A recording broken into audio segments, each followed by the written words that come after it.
Welcome back to an episode of Good Taste. I'm Chris Bedford here with Daniel Turner. Hello. And you've been laid it on thick. I've been begging you to keep some of these thoughts to yourself so we can record them. But it's just, this is a flow. We begin every episode. I drive into the city. We usually go to the liquor store to get a couple things that we're missing, and we just start talking. But this was the whole point of the podcast. It's just our conversations. Yeah.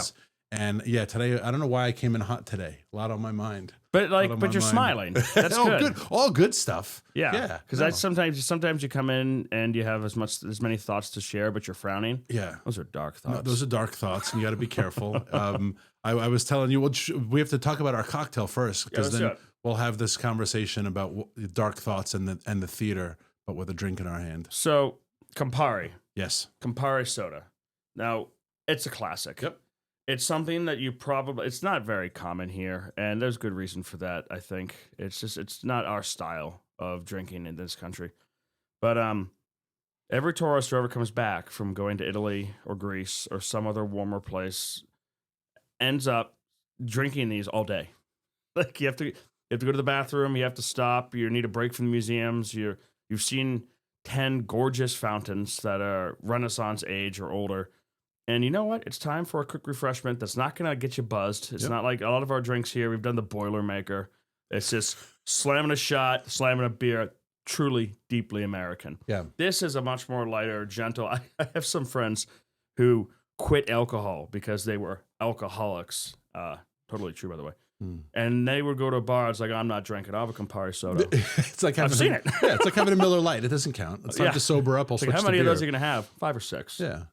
Doesn't count. But it's funny, when I was leaving my honeymoon, the salesman pitched me on this thing called Select. And it's a Venetian version. It's kind of more like an Aperol than a Campari. Thank you. A little less sweet than an Aperol. And he assured me that this was his product was the original. The original Campari. It was before them. These guys just had their fancy international marketing and all that. And I finally looked it up a few years later today. Not true. It's totally made up. Made up story. What is with you Italians and lying so casually? So that is why I brought you here. Wait a second. A barman with a tall tale to tell about the alcohol. I was the first thing I came in hot. That, by the way, I love that soda thing. I need one of those. It's a game changer. I know. If anyone's watching, you need to know what to get me for Christmas. I mean, that's just like a whole elevated level of cocktails. That's just fantastic. Do any of your loved ones watch the podcast? One, but we'll see if I get a Christmas gift. Cheers. Campari and soda. If we had something that was able to stay in business in downtown DC, other than a liquor store that keeps the stores locked, then we could have gotten an orange peel. Yeah. Or blood orange is phenomenal. Or even a lemon twist, if you don't have that, is a nice little thing. And you'll get these served in wine glasses in these little cafes all throughout Europe. They must only thrive on tourists, though, right? No, I'm sure the locals drink it as well. I mean, it's just a fantastic drink. Your taste buds evolve so much as you get older. What's nice about it is that it is not sweet. Sometimes you like a sweet cocktail. We've joked about that, right? You're in the Caribbean. You want something out of a coconut. A daiquiri is always good. But sometimes, like, too much sweet, you can't have a second. But what's nice about this is that as you get older, your taste buds change. The bitterness, the depth of it, right? It's not a fruity cocktail. Fruity cocktail is great for one, but you can't have multiple. And all cocktails are just a taste. Yeah. I mean, even the ones that have... That's great. There are certain rules, like you need more sugar than you've got sour, for example, and more spirit than that. Generally speaking, those are the basic rules of cocktails, but mix around with it. Campari heavy, Campari light, soda heavy. That's great. I was reminiscing with you, or thinking with you, not reminiscing, just kind of my head, the way it works. Something about our Guinea friends, and I can say Guinea because my mom's Italian. My grandparents are from Italy, so I can. Can I say Guinea? Because no, you're not allowed to. You're not allowed. That's a slur only I can use. Because I own it. But something I find fascinating about Italy as a whole, they make great cocktails, right? They have a lot of our mixers are Italian. Obviously, wine. They make super, super high-end cars and fashion. Yeah. But they don't make anything. There's no Walmart, right? There's no middle. There really isn't much of an Italian middle class. There is Fendi and Gucci and Prada or Maserati or Ferrari but there's not like your average thing that's just made for the masses. And it kind of fascinates me as a culture, what an elitist culture it is. Like the things they make are the top of the top line. They're pots and pans. They have great stainless steel, but they're a fortune. They're $500 a pop, right? They don't make commercial things. And I just... They're stoves. Yeah. Oh, they're stove. Incredible. Oh my gosh. Yeah. But like it's the kind of thing where you go to the website and they don't give you price tags. No. Like you don't belong there. They'll send the You need a price consultant. tag? They'll send the consultant to your house, like if you're serious, and they'll come. And there's a lady I watch on Instagram, the Pasta Queen. She's great. I watched her show for a while. She's as hot as nails. She loves pasta. She loves to make Italian food. She's as Italian as they get. She lives in Florida. It's a lot to handle, honestly. I need to watch it in small increments. Her kitchen's at least $1 million, and she married well, and she never says who the husband is. But like her stove is a $350,000 stove, and she's like, I cook on my stove. I make the pasta. Like, yeah, I would make pasta too if that was my. But they don't make. There is no like Westinghouse or GE like that made for the masses, and it says something about America, like the ultimate middle class society, right? They make for the high end, and then everyone else is poor. Kind of Europe as a whole, I think, right? It's shocking how poor it is over there because it's so nice. Yeah. In a lot of ways, as long as you don't dig too deep. Like there's not a lot of opportunity. Yeah. The first guy to make a car for the mass. Never mind. We'll skip that. We'll skip that conversation. The people's wagon. But otherwise, it is like an elitist culture. You know, you see a lot of like rich Americans or like pseudo rich Americans, head to toe Gucci, Fendi, but there's no just like Gap, Italy. There really isn't, and it's fascinating. True. Yeah, that's interesting. Yeah. I like the priest garment stores. They're all like fabulous, like pimp my cassock, yes, jewels and all that, and to see priests because that's not a business that could really exist in downtown Washington or Boston. You need a lot of priests to have competition in that market. Yeah. And it was wild to see them shopping. Yeah. It's like Dagan Alley, but for the Catholic Church. But we chose this because one of the things that makes Europe so wonderfully hide all of its issues is its stunning fountains. Yeah. They don't create much anymore, but they are good caretakers largely of what their grandparents built and their great-great-great-great-great-grandparents built. And DC... I remember these fountains because I've been here too long. I got moved here in 2004. My first trip was 2003. When I came here, the Columbus Union Station was beautiful, stunning. Columbus Circle was a beautiful fountain. The Christopher Columbus. I welcome you to Washington. You leave Union Station coming down from Penn Station or from Boston up further.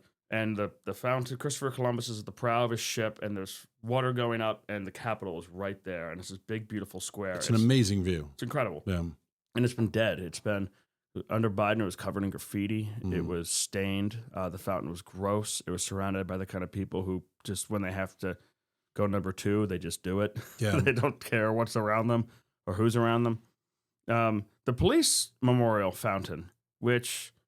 is a more new one. Surprised it already broke. That's modernism for you. The World War II fountains. That's not even that old. I mean, I was here when that monument was decorated. Yeah. And those fountains were stopped working. Yeah. That's the central piece. It's the central piece to the mall. That and the Washington Monument, right in the center. The Korean memorial, which worked when I first got here, it's just kind of in the background. It comes down over the letters, the water. I guess I hadn't been down to there. You don't do enough tourism in your own city. Yeah. The DuPont fountain, which worked when I got here. I remember. I don't remember. It's like so much of decay. The Meridian Park, which is the longest fountain in the country, I think maybe in the world. The Joan of Arc fountain in Meridian. I guess the locals call it Malcolm X Park. I don't know why. Yeah, it has two names, but I don't know if that's One is colloquial, and one is the traditional one is Meridian. Yeah. And I remember when I used to ride my bike around there, it was stunning. But it's like so much of decline, I couldn't quite tell you when it stopped working. But they're doing interviews around town with all these people who are saying, it's never worked since I've lived here. Yeah. Or like, oh, wow, I forgot how beautiful that is. There's a couple conservative commentators who have gone to Meridian Park, and they're just asking the locals. And they're mostly black because it's DC and has a huge black population. They're asking people, what do you think of the fountains? And people are like, this is great. Like the fountain works. There are flowers planted. The graffiti's gone. Like, why don't you think local Washingtonians, black or white, want to sit in a beautiful park with running water and hear the babbling sounds and the cool breeze that comes off it? How did you just go 20, 30? The Columbus Fountain hasn't worked in 20 years. There are fountains that haven't worked in 40 years. I saw one of them, Civil War hero Sheridan, I think was his last name, which is over by the west side of the White House there. So like 18th or 19th Street, I think. Hasn't worked since the Ford administration. Yeah, because the pipes are old. Yeah. They have to demolish a ton. It takes a lot of work. I've been in the room, and you know, the guy who's pushing this. Yeah. The only reason this has happened is Donald Trump. He's obsessed with construction. He loves it. He's obsessed with beauty. There's a lot of different things that have where things have gone awry in the short level of time they had to plan a non-woke America 250th. But beautifying the city is something they've really crushed it at. Yeah. You see scaffolding at the Memorial Bridge. You see scaffolding at the Roosevelt Bridge. Like they're making things really nice again. Yeah. And I can see I've been at the White House when he's calling people and saying, and he's like, I want to go to the fountains tomorrow morning, Saturday morning at 9 a.m. It's like, well, sir, the pipes are still being laid. Oh, okay. Well, when can we go? It's like he's got a project manager's eye on it. And anyone who has been in D.C. for a certain period of time has known if you've walked around the Lincoln Memorial, it smells. Like, because the water is stagnant, it's full of algae, it's full of crap. I mean, there's just litter. It's swampy, it's gross. And I've walked past the Lincoln Memorial all times of year. The Lincoln Memorial down to the reflecting pools, down to the Lincoln Memorial, over to the Korea at nighttime especially. And at night, I always felt safe because it was park police, and park police were everywhere. I wouldn't feel safe in D.C. One of my favorite things to do when I lived here for 20 some odd years, when I had tourist friends come in, is do the memorials at night. It's the most beautiful. It's quiet. It's cool. The lighting is great. The Korea Memorial at night is eerie because you can only imagine what those boys saw. Every soldier is in a different stage of motion. It's like a platoon. It's triangular. They're all in formation, but they're all in breakdown because it kind of reflects that Korea was a bit of a disaster. And they're all so well lit that you can see all of their facial features. And you go at nighttime and you just imagine yourself in the jungles, seeing these boys walk towards you, or being part of this platoon, the fear, the anxiety, the heat.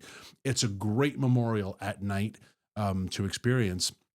But yeah, the fact that none of these water features worked, and we accepted it. I've tweeted a lot at Deb Haaland, who I loathe on multiple levels. She was the former Interior Secretary under the Biden administration. She hated my industry, oil and gas and coal, hated it. Always climate change, and we need more, lesbian park rangers. That's all she cared about.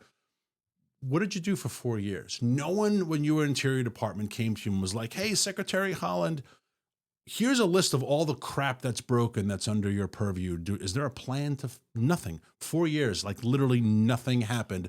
But I guess they ripped up the GW Parkway for 4 years, and we hung a trans flag at El Capitan, right? We hung a huge trans flag. Just infuriating of how you just accept. Like, I hated her. She was a bad woman. Bad woman. They're all bad people. Yeah. Same with Pete Buttigieg, another person. There's no. She's reason always not going to on and loathe. on about Indians and being a native and representing them. And I took the case as a reporter for a family whose father had served in, I think, the Marines. Both of his sons served, and one of his sons was killed in combat. And they weren't allowed to bury their son because they might get sick outside. Yeah. And these were natives. They Great were story. soldiers, I remember veterans. that story. Yes. Thanks. And she wouldn't pick up the phone for them. She was their representative. Yep. She was always talking about how she's there to represent the Indians and American values. Like, here's American value Indians knocking on your door about being mistreated at an outdoor funeral service. Doug Burgum first became on my radar. He was the governor of North Dakota at the time because he sued her because it was time for quarterly lease sales for federal land access for exploration, oil, gas, drilling, mining, whatever, rangers, grazing rights, ranches, etc. Federal lease sales come up, and she canceled it, and she said it was indigenous knowledge. And he was like, yeah, you're not playing that card. Like, you are half native. You can't suddenly What's claim indigenous knowledge? She had indigenous knowledge that said that this is not the time to have, and everyone was like, well, okay, I guess that's the answer. And he was like, oh, BS, it's the answer. The law is the 1st of October. It's the 1st of October. You're not going to hide. And that's what the left does. When she just claimed that she was like a wise, like the wind had told her. The burning of the sages and, you sacrifice a chicken. Was this a written and statement? You can or see like a public statement? You can see her testimony about indigenous knowledge. And really? Absolutely. And that was why. And Doug Burgum was the first to sue the federal government in the Department of Interior on saying like, yeah, that's not how this game is played. You're not playing but that's the left in a nutshell. We didn't lose when you the push war. them hard. There are laws now. Well, just finishing this thought. When you push the left hard, they hide behind their race, their sexuality. Like, whoa. As a gay transportation secretary, it's like, well, no one cares about the fact that you're gay, Pete. They care about the fact that all the planes are crashing because all you hired were a bunch of DEI folks. Right? Well, so he was busy breastfeeding. When you push them, they hide behind their immutable characteristics to shut you up. And Deb Haaland was pushed, and she was like, indigenous knowledge told me. I was like, okay, hands off. Don't upset the Indian. But that's not how. That's not how this plays. Bad. They burn you matchstick. They do. I've seen Peter Pan. It's so infuriating. It's so infuriating. So going back to the fountains, though, it's just. This is your job, and it's kind of like, but it's hard. It's the same as the fires in California, right? Like no one wants to do the boring part of being in office. They want to do like the speeches and go to the French Laundry. When you're mom Dami, you want to make plans about one day we will. But like, okay, I need this pothole filled now. It's like, oh, I don't want to do. What's your Israel policy? I don't care. Fill the pothole. Exactly. Like we all run for office on these grandiose. Look at every debate, every governor's debate. It's like, Governor, where is your position on Israel? It's like, how about the fact that our kids are functionally retarded in this state? Yeah. Right? Legitimately illiterate, mathematically illiterate, historically illiterate. But no one wants to fix education. That's so boring. It's like fixing hard. Like fixing forests hard. Or fountains. So let's talk about diversity. Yeah. Well, like I think Tucker had a good point when he said it's a lot easier to invade countries than it is to fix Detroit. Mm-hmm. And so you're making me angry. See, I was in such good moods. But yeah, absolutely. But who wants to run for office to do? That's why we elect people, and that's what Trump is doing. He's like, none of these fountains work. We're gonna make fountains. They're gonna be beautiful. And your average Joe Schmo Washingtonian who either didn't vote, because I think only like 40% of DC voted, or if they voted, odds are they voted for Kamala. That's a little high. I would like it to be less. Yeah, exactly. They didn't vote for President Trump, but they can still look at a working fountain and be like, this is awesome. I sometimes wonder, when I was in New York last week for a bunch of stuff, and I was walking around my decrepit, crappy old city, I was wondering if Trump was mayor of New York, which that would have been a little small brow for him, right? He had bigger. I've got a comic book about it, a heavy metal comic book from 1990, where Donald Trump runs for mayor of New York. He's backed by Don King, and he's backed by the Guardian Angels. And as a symbol, he runs a populist campaign to crack down on homelessness and disorder. Yeah. And as a symbol of your affiliation with the Trump campaign, you get a red hat. Oh. And when Trump ran for office again, I was like, I need to find this, and I found it. Heavy Metal Magazine, by the way. Yeah, you probably never read that. It doesn't seem like it's yourself. I didn't read it. I don't know where they were selling this. It's gnarly. That's awesome. It's really gnarly stuff. Like, it's don't let your kids look at Heavy Metal Magazine. That type of gnarly. That type of gnarly. It's like, is that? Whoa. If you ever this comic was good. If you ever go to like a nice, wealthy and he builds a wall. Suburb, he builds a wall against the homeless. It's like, it's a prophetic comic. It's like The Simpsons, yeah, which predicted everything as well. If you ever go to like a well-run, like tier 3 city, our big cities are impossible, or like a really nice suburb, and you walk down the street and there are flowers and there are hanging baskets and there's a little fountain and everything neat and ordered, and you're like, this is paradise. And I was walking around New York and it's just piss and people and flashing boobs, because I was in the Times Square area for all like the gross Elmo, and it's just I remember when Times Square got nice, or did it get nice? It got Disneyfied, because it used to be a porn hub. Oh, it's just awful. You just walk around, you're like, this city should be so, but that's the stuff people like. Where were you at Times Square? Did you go to the theater, or were you just up there for Fox? I was up there for Fox, and then my evening hit got canceled, and then when you were there. when I was there. It was like 5:30, which happens. Breaking news. They were like, Daniel, sorry, we need to cancel. And I knew there was a play 2 doors. Oh my gosh, around the corner. I like the theater. I had a little acting bug when I was a kid, and I did a lot of acting in high school. Yeah. Is there footage? And then probably somewhere. And then I probably realized I'm getting that footage. I probably realized that wasn't good enough. But I did think about it like periodically. But Death of a Salesman, Arthur Miller's play, Nathan Lane, Laurie Metcalf, who a lot of people know as the sister in Roseanne or the mom in Big Bang Theory. Famous actress. Everyone would know who she is. I love Nathan Lane. Birdcage. Oh, unbelievable. I mean, just such a great play. Arthur Miller fascinates me because he wrote some dark, depressing stuff, and yet he married Marilyn Monroe. So what the hell's going on? She killed herself. Maybe that's why he married her, right? Was she married when she was hooking up with Kennedy? I don't know the answer to that. Probably. Everyone will. I don't know. I actually didn't know that she was ever married. No, because she married Joe DiMaggio, right? Oh, yeah, she married Joe DiMaggio. She married Arthur Miller. She was married a couple times. Yeah, well, poor girl. But great play. How'd you get a ticket? Last minute online, and it was not expensive. The show starts in an hour, and I needed 1 seat. I was that guy who sat by himself. So some people thought they had a little arm room because they were like, no weirdo is going to buy a one single ticket to go by himself to the theater. Man-spreading. And you're like, meet me. Did you wear like shorts with hairy knees, like airplane? I was dressed for Fox, and I refused to change because I still go to the theater with a blazer. Yeah, I got invited to the opera once by Neil Monroe, who's now at Breitbart. He invited a bunch of us young Daily Caller folks years ago.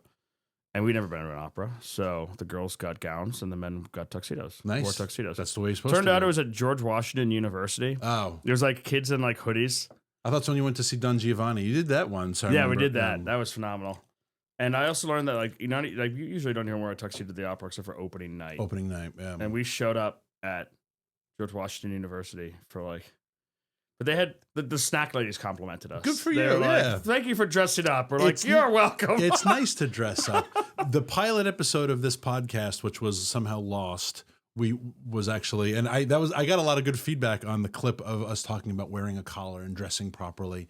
But that's one of the things we talked about is when did people stop dressing up just out of self-respect or respect for the institution? It is fascinating to go to Broadway. This is a hot ticket, an unbelievable play. Probably going to win all the Tonys, and you do see people who it's like are in a Bart Simpson t-shirt and cargo shorts, and you say you don't have the slightest bit of sense to say like you shouldn't wear that at all. It's like when you go to Europe and you see like the fat American family, and like you were packing, like you're in your suburb of Cleveland, and you're packing. You're like, I'm going to go to Rome next week, and that's what you brought. Like really, you brought like a who farted t-shirt and like you have a backwards hat and like gross flip-flops. I'm like, you didn't think the slightest bit like I'm going to Rome. Like I'm not saying you wear a tuxedo, but I love that they won't let women into the Vatican with their spaghetti straps and their tube tops. They shouldn't let them in the Vatican, period. But if we're going to allow them in, they have to be dressed properly. I'm actually of a frame of mind in the modern era. We should probably let chicks into Vatican City. Give the guys something else to think about. but there are these old Italian men who sell scarves all around it for like an exorbitant price because you're already at the Vatican. You don't want to turn around. And our friend Raven calls it the whore tax. Yeah. Like you have to spend €40 because you're a harlot. You weren't dressed appropriately, and they are no nonsense. The guys who run like the ushers inside the Vatican. If you're on your phone, they will ask you to hang up, and if you don't, they'll just take your phone and they'll just hit the button, grazie, and they'll just turn it off for you. I like that. They are not. They should hit more people with their axe sticks, their halberds. Yeah, I mean it's not a museum; it's a church. Of course, there's something historic about it, and it's magnificent. To get there early, but it is a church. Yeah. Like going to the Korean Memorial. If you can go super early in the morning when it first opens, wonderful. It's great. Oh, that's sad. I mean, they're supposed to be for the 36 parallel. They're supposed to be 36 figures, and they ran out of money. Oh. So they created a reflecting wall and did half the figures. Oh, there you go. It's beautiful. Yeah. It's beautiful sculpture, but it's like, speaking of American Male, but speaking of Nathan Lane, I watched a Nathan Lane movie last night. Okay. Mouse Hunt. You remember this? Came out in 1998. You might have been in prison. I was in prison. I don't remember Mouse Hunt. No. So maybe 97. I saw it in theaters and remembered it being awful. Okay. But I also was like probably 11 when it came out. So I went with my mother who thought it was awful. So maybe her opinion kids have their parents' opinions pretty often. And Sarah, my wife, remembered it being awesome. And it's got Nathan Lane in it. It's a dark comedy. It's got 1930s or 40s style slapstick humor like Three Stooges mixed with a darker edge, set in the 70s and the end of American industry with a really cool sound score and the guy who did Pirates of the Caribbean as the director. So it's like, I must have a bad memory. And now my wife's extra invested in this because it's like her childhood memories versus my mother's opinions from 20 years ago that have 30 years ago that have a huge impact on me still. Yeah. And she's like, I'm going to show you how good a movie this is. It's one of the worst things I've ever seen in my life. The movie is one of the worst things I've ever seen. It's irredeemable. Okay. It takes all of these great genres and mixes the worst parts of all of them together. Huh. The plot makes no sense. I don't know how hard up Nathan Lane was for money at the time, or maybe it was like the concept of it is cool. My wife was angry that the Rotten Tomatoes review was 50% because it should have been lower. Okay. I don't think I've seen a worse. So you're not selling it very well. So film. I'm not gonna. Okay. No, it's. I didn't laugh like ever. I groaned a few times. It's basically these guys inherit a mansion from their father, who's a string factory guy. He's got a string factory. He hates nylon, and then they destroy the mansion bit by bit, trying to kill a mouse who ends up killing them. Oh, yeah. Okay, so it's dark and. Well, it's a symbol of they become materialism and they become better brothers in the end. I mean, Willem Dafoe is in it. Oh wow, he's great. Or not Will? No, Christopher Walken. Christopher Walken. They look the same. They are the same. I sometimes all white people look the same to me. So yeah. Well, if you want to be depressed and miserable, go see Death of a Salesman. But it's same idea. Like I don't want to be depressed in the theater. Let Nathan Lane do all your emotions for you, and then just leave it at the theater.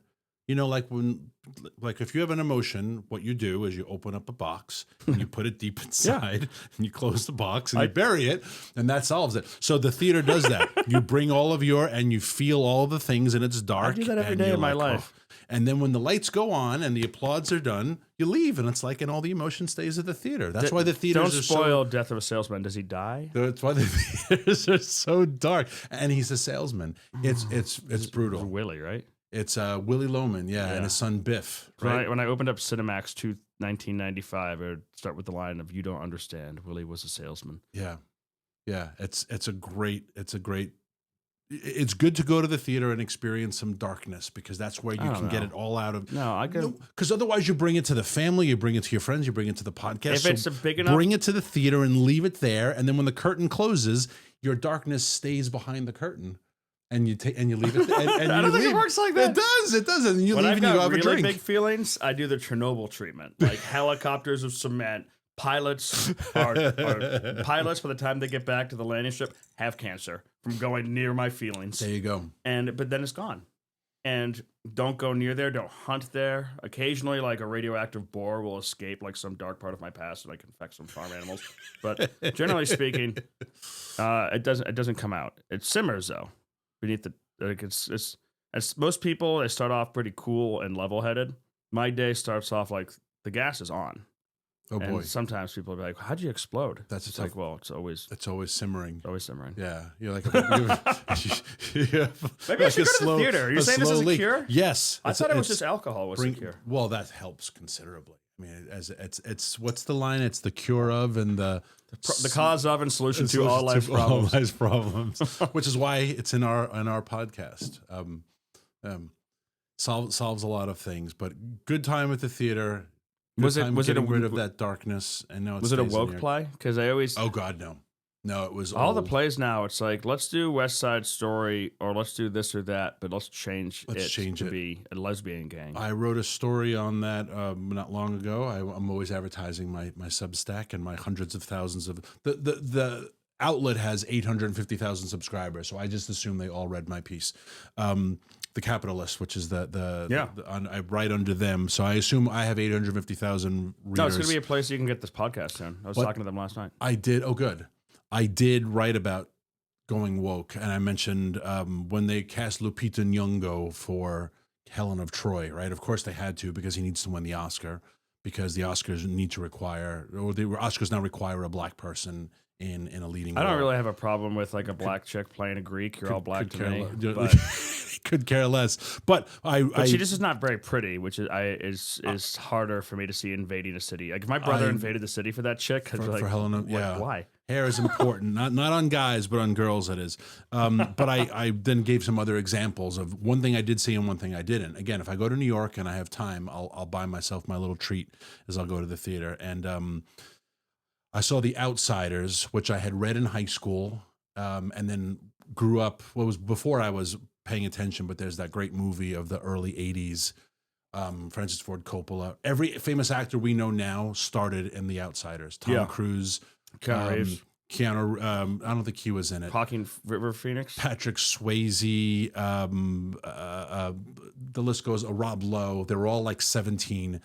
Great film. They introduced a race element in the Broadway version, and it's like, well, this is S.E. Hinton wrote this. This is autobiographical.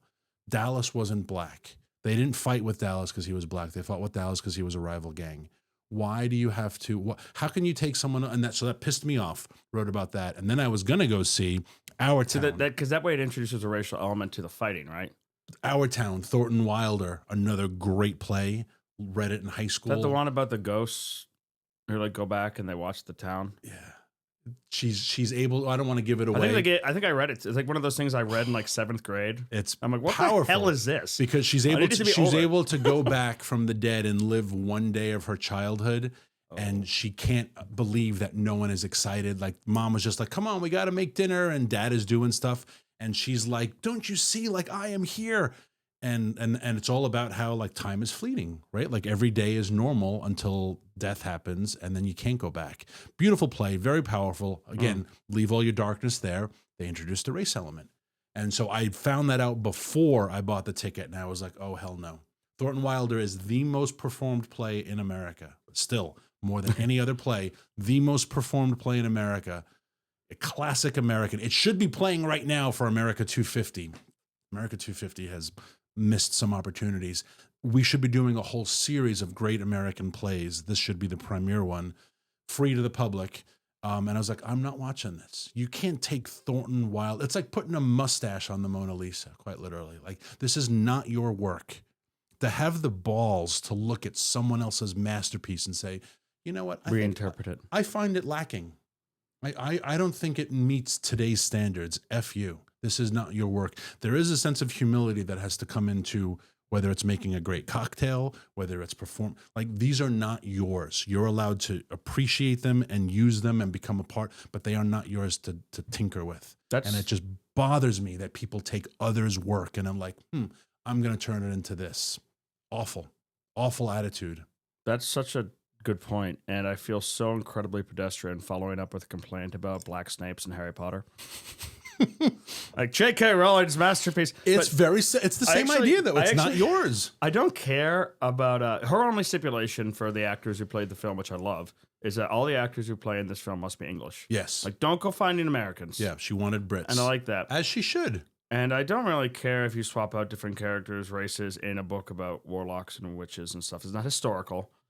But I do think it's going to become very uncomfortable for James Potter, the father, who's like, get away from that girl. Like, you're not allowed to be around that girl. Like, and one scene, like, hangs him from a tree. Yeah. Bullies him mercilessly. Is, like, kind of a dick. And it's like, you're not allowed to date the girl. Yeah. It's like, now, how are they going to get around the fact that James Potter is just hanging this black dude on trees? Now it's different. Now it's different. And that's not the... Make Dumbledore's black. I don't know. Make someone else black. And it's not your work. And that's the thing that frustrates me. It's not your... And if you want to have a race element, I mean, because no one's ever written a play about race, write one. Right? So if more people bravely tackled race in Hollywood, then we would be a great society. We need to have a conversation about it. We need to have a conversation. It's my all-time favorite. Started at Starbucks in the morning when I'm getting my coffee. Yeah. We need to have a conversation. Talk about a guy who you should have no respect for. Schultz, right? Isn't that his name? Howard Schultz. I hate that guy. Remember, he was not long ago saying like, "Yeah, I want my baristas to write racial things on the cup of coffee to engage in I almost conversation." just cursed. To how many years later when he's like, "I'm getting the hell out of Seattle. This place sucks. I'm moving to Florida. Ron DeSantis, here I come." Like the gall of you. He also, you can't own a. They have all these things like if you work at Starbucks long enough, you get like they'll pay for your college. Starbucks is an enemy of the middle class. They don't have. You can't own a Starbucks. Yeah.